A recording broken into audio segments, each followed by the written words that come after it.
मित्रों, एक बार भगवान शिव माता पार्वती से कहते हैं, पार्वती आज मैं तुम्हें एक ऐसी ज्ञान की बात बताऊंगा जिसके बारे में तुमने आज तक सोचा भी नहीं होगा। तो माता पार्वती कहती हैं, प्रभु फिर तो आप मुझे जल्दी बताएं वो ज्ञान की बात कौन सी है। वहीं भगवान शिव कहते हैं, पार्वती वो ज्ञान की बात ये है कि स्त्री कब पुरुष को बुढ़ा घोषित कर देती है। मगर ये ज्ञान की बात जानने के लिए तुम्हें एक कहानी सुननी पड़ेगी। मैं तुम्हें एक छोटी सी कहानी सुनाता हूँ जिससे तुम्हारी समझ में ठीक से आ सके। वहीं माता पार्वती कहती हैं, प्रभु ठीक है, आप कहानी शुरू करें, मैं कहानी को पूरा और मन से सुनूंगी। तो मित्रों, कहानी शुरू करने से पहले मेरा आप सभी से अनुरोध है कि आप हमारी कहानी में खो जाएं। उससे पहले हमारे चैनल को सब्सक्राइब करके बेल आइकन अवश्य दबा लें, जिससे हमारी हर वीडियो का नोटिफिकेशन सबसे पहले आप तक पहुंच सके और आप हमारी हर वीडियो से प्राप्त ज्ञान का अपने जीवन में लाभ उठा सकें। तो आइए कहानी शुरू करते हैं। भगवान शिव कहते हैं, पार्वती एक बार की बात है, एक नदी के किनारे एक मछुआरा अपनी पत्नी के साथ रहता था। वो बहुत ही गरीब था। वो दोनों एक झोंपड़ी में रहते थे। मछुआरा केवल अपने खाने के लायक ही मछली पकड़ पाता था और कभी कभी मछली न मिलने पर खाली हाथी आना पड़ता था। मछुआरा स्वभाव से बहुत ही सीधा और भला इंसान था, लेकिन उसकी पत्नी लालची औरत थी। जब भी मछुआरा मछली पकड़ने में नाकामयाब रहता था तो वो उसको डांटती थी। वहीं एक दिन की बात है कि मछुआरा मछलियां पकड़ने के लिए नदी पर गया और वहां जाकर पूरे दिन मछली पकड़ने पर उसके हाथ में कोई मछली नहीं आई। लेकिन जैसे ही शाम को वो मछली पकड़ रहा था, उसके जाल में एक मछली फंस गई। वहीं मछली को देख करके वो मछुआरा बहुत ही खुश हुआ और सोचने लगा, चलो आज का जुगाड़ हो गया। लेकिन तभी वो मछली कहने लगी, अरे मछुआरे, मैं तो स्वर्ग से आई एक अप्सरा हूँ, लेकिन अभी इस रूप में हूँ। तुम मुझको छोड़ दो और मेरा भोजन मत बनाओ।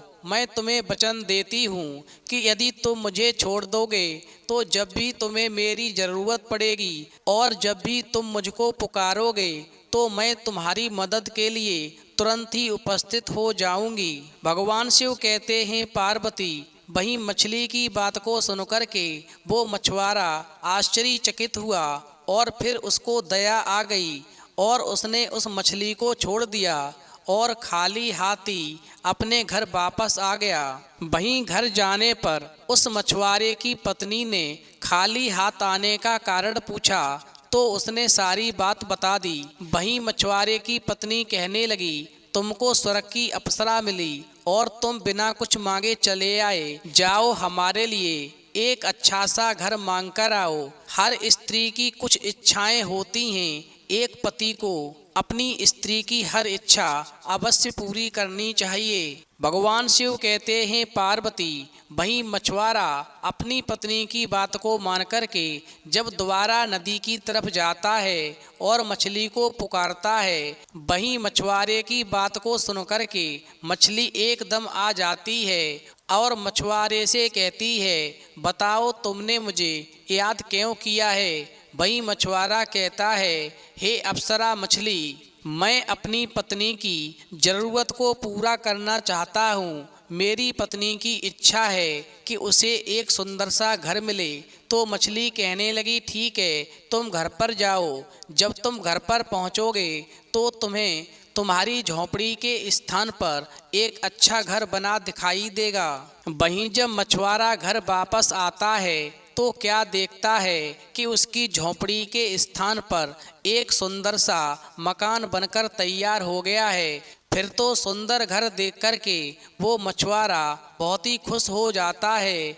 वहीं उसकी पत्नी भी बहुत खुशियां मनाती है। वहीं कुछ दिनों के बाद में मछुआरे की पत्नी फिर मछुआरे से कहती है कि इस घर में आंगन और छत नहीं है। यदि हमारे बच्चे होंगे तो वो कहाँ पर खेलेंगे। इसलिए हमारी इच्छा है कि कि इस घर में आंगन हो और अच्छी सी छत भी हो। अब तुम कैसे मांगोगे, कहाँ से करोगे, ये तुम्हारी जिम्मेदारी है। वही मछुआरा पत्नी की बात को सुनकर के पुनः नदी पर जाता है और मछली को पुकारता है। वहीं मछुआरे की बात को सुनकर के वो मछली पुनः आती है और आने का कारण पूछती है। तो मछुआरा कहता है कि मेरी पत्नी की इच्छा है जो मुझे पूरी करनी है। मेरी पत्नी चाहती है कि घर के अंदर एक बड़ा सा आंगन हो और उसके ऊपर सुंदर सी छत भी हो। वहीं मछुआरे की बात को सुनकर के मछली कहने लगती है, ठीक है, तुम चिंता मत करो, तुम घर पर जाओ। जब तुम घर पर पहुंचोगे तो तुम्हारे घर के अंदर एक बड़ा सा आंगन होगा और उसके ऊपर सुंदर सी छत होगी। वहीं मछली की बात को सुनकर के जब मछुआरा वापस आता है तो क्या देखता है कि घर के अंदर एक बहुत बड़ा आंगन है और आंगन के ऊपर एक सुंदर सी छत भी है। वहीं मछुआरा और उसकी पत्नी ऐसा सब नज़ारा देख कर के बहुत ही प्रसन्न होने लगते हैं। भगवान शिव कहते हैं, पार्वती, वहीं कुछ समय और व्यतीत होता है तो मछुआरे की पत्नी कहने लगती है, मेरी वेशभूषा देखो, मैं बिल्कुल अच्छी नहीं लगती। मैं ये चाहती हूँ कि मुझे रानी बनाकर रखो, मैं रानी बनकर के जीवन जीना चाहती हूँ। वहीं अपनी पत्नी की बात को सुनकर के मछुआरा पुनः नदी पर जाता है और मछली को आवाज़ लगाता है। मछली वहीं दौड़कर आती है और आने का कारण पूछती है। तो मछुआरा कहता है, हे अप्सरा मछली, मेरी पत्नी की इच्छा है कि वो रानी बनकर जीवन जिए, वो रानी बनना चाहती है। वहीं मछुआरे की बात को सुनकर के मछली कहने लगी, ठीक है, तुम चिंता मत करो, तुम जब घर पर जाओगे तो तुम्हें एक बड़ा महल दिखाई देगा और उसके अंदर तुम्हारी पत्नी रानी बनकर बैठी हुई होगी।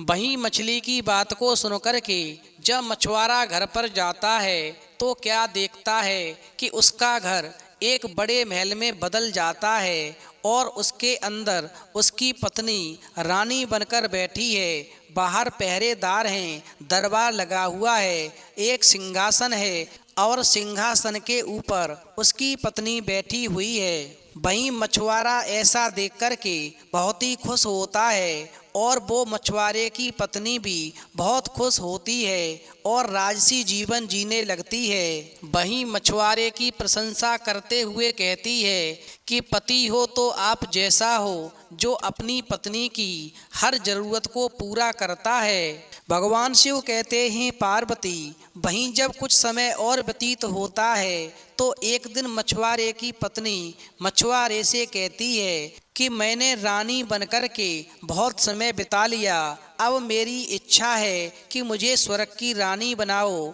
मैं स्वर्ग की रानी बनना चाहती हूँ। वहीं अपनी पत्नी की बात को सुनकर के वो मछुआरा जो था मछली के पास पुनः जाता है और कहता है कि मेरी पत्नी अब स्वर्ग की रानी बनना चाहती है, आप उसे स्वर्ग की रानी बना दो। वहीं मछली कहने लगी कि तुम्हारी पत्नी लालची है, उसका लालच बढ़ता जा रहा है। वो जो स्वर्ग की रानी बनने का सपना देख रही है, उसका सपना कभी पूरा नहीं होगा, क्योंकि स्वर्ग की रानी तो मैं हूँ और मैं अपना स्थान उसे कभी नहीं दे सकती हूँ। ज़्यादा लालच करना अच्छा नहीं होता और लालची इंसान को उसकी औकात दिखा देनी चाहिए। वहीं इतना कहकर के वो अप्सरा मछली गायब हो जाती है और मछुआरा जब डरता हुआ घर आता है तो क्या देखता है कि जहाँ पर सुंदर सा महल बना हुआ था, उसकी रानी सिंहासन पर बैठती थी, वो सब गायब हो चुका है और पहले की तरह एक झोंपड़ी है जिसमें उसकी पत्नी भिखारिन बनी बैठी है और पछताने के अलावा उसके पास में कुछ भी शेष नहीं है। भगवान शिव कहते हैं, पार्वती, वहीं जब मछुआरे की पत्नी मछुआरे को देखती है तो कहने लगती है कि जब तक तुमने मेरी हर ज़रूरत को पूरा किया, मैंने अच्छा घर मांगा तो अच्छा घर मिला, आभूषण मांगे तो आभूषण मिले, रानी बनकर महलों में रहने की इच्छा हुई तो वो भी पूरा किया। मैंने काफ़ी समय से राजसी जीवन जिया है और अब तुम मेरी किसी भी ज़रूरत को पूरा नहीं कर पा रहे हो। और जब कोई पुरुष अपनी पत्नी की ज़रूरत को पूरा नहीं कर सके तो ऐसा पुरुष स्त्री के लिए बूढ़ा हो जाता है। और अब तुम मेरे लिए बूढ़े हो गए हो और अब मैं तुम्हारे पास से हमेशा के लिए जा रही हूँ। भगवान शिव कहते हैं, पार्वती, इस कहानी से तुम्हें ज्ञान की बात प्राप्त हुई कि स्त्री कब पुरुष को बुढ़ा घोषित कर देती है तो समझ लो जब उस व्यक्ति के हाथ पैर थक जाते हैं, वो निष्क्रिय हो जाता है, व्यवस्था औरों के हाथ चली जाती है, धन का अभाव हो जाता है, शरीर कमजोर होकर अन्य का सहारा मांगने लगता है, उस समय उसकी अपनी कुछ नहीं चलती। जैसा परिवार के लोग रखते हैं वैसे ही उसे रहना पड़ता है और ऐसे समय में वो अपनी पत्नी को दी जाने वाली सुविधाएं भी देने में असमर्थ होता है, पत्नी की ज़रूरतों को देखते हुए भी पूरा नहीं कर पाता है। पत्नी के लिए ऐसा व्यक्ति बूढ़ा ही नहीं मरे के समान हो जाता है, मगर स्त्री मरा शब्द न कहकर बूढ़ा कहती है। वहीं मैं इतना कहना चाहूँगा कि ये अवस्था उस हर पुरुष के साथ आती है जिन्होंने अपने आप को धन विहीन कर रखा होता है। बूढ़े व्यक्ति मोहबस अपना सब कुछ दे कर के खुद भिखारी बन जाता है और अपनी तथा अपनी पत्नी की जरा जरा सी ज़रूरत के लिए हाथ फैलाना आरंभ कर देता है। समझ लीजिए उसी समय वो व्यक्ति अपनी पत्नी की नज़र में बूढ़ा नज़र आने लगता है। इसलिए कभी भी पुरुष को धन विहीन नहीं होना चाहिए। यदि आप पर धन है तो न घर वाले बूढ़ा समझेंगे न पत्नी बूढ़ा समझेगी, और यदि आप पर धन नहीं रहेगा, आप पत्नी की ज़रूरत को पूरा नहीं कर पाएंगे तो स्त्री आपको बूढ़ा घोषित कर देगी। तो आइए मित्रों, अब जानते हैं यदि आपको भी अयोध्या से आए हुए पीले चावल मिले हैं तो उनको कहाँ रखना चाहिए और घर में 5 दीपक कहाँ जलाकर रखने चाहिए। मित्रों, रामलला की प्राण प्रतिष्ठा के लिए न्योता के रूप में मिले पीले चावल बहुत शुभ होते हैं। इन चावलों को मस्तक पर लगाकर तिलक करना चाहिए। इससे घर में खुशियां आती हैं और कोई भी कार्य आसानी से बन जाता है, क्योंकि किसी भी शुभ कार्य में पीले चावल का इस्तेमाल होता है। राम मंदिर से आए पीले चावलों को आप खीर में भी इस्तेमाल कर सकते हैं। इसमें केसर डालकर भगवान को भोग लगा सकते हैं। परिवार सहित इस प्रसाद को ग्रहण करें।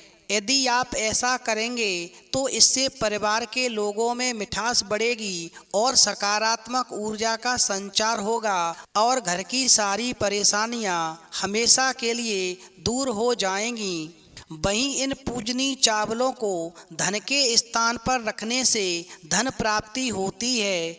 ऐसा करने से आपके घर में सुख शांति और समृद्धि बनी रहती है। नई दुल्हन अपनी पहली रसोई में इन चावलों का इस्तेमाल करे, इससे मां अन्नपूर्णा का घर में वास होता है। ससुराल के रिश्ते मजबूत होते हैं। यदि घर में बेटी की शादी है तो उसे पीले चावल को अक्षत में डालकर दें, इससे घर में बरकत आती है। ऐसा करने से राम जी के साथ हनुमान जी का भी आशीर्वाद मिलता है। अब मित्रों, बात आती है कि घर में 5 दीपक जलाकर किस स्थान पर रखने चाहिए। तो समझ लो, पहला दीपक रसोई में रखें, दूसरा दीपक तुलसी के पास रखें, तीसरा और चौथा दीपक मेन गेट पर रखें और 5वां दीपक ऐसे स्थान पर रखें जिससे घर में कहीं भी अंधेरा ना रहे। तो मित्रों, जो अयोध्या से आए हुए पीले चावलों का ठीक से प्रयोग करेगा और 5 दीपक जला करके अपने घर में नियत स्थान पर रखेगा, उसके जीवन की सारी परेशानियां दूर हो जाएंगी और भगवान विष्णु और लक्ष्मी का वास उसके घर में हमेशा बना रहेगा। तो मित्रों, यदि आपको ये वीडियो पसंद आई हो तो प्लीज़ आप हमारे चैनल को सब्सक्राइब करें और भगवान शिव और पार्वती के लिए एक लाइक करना न भूलें।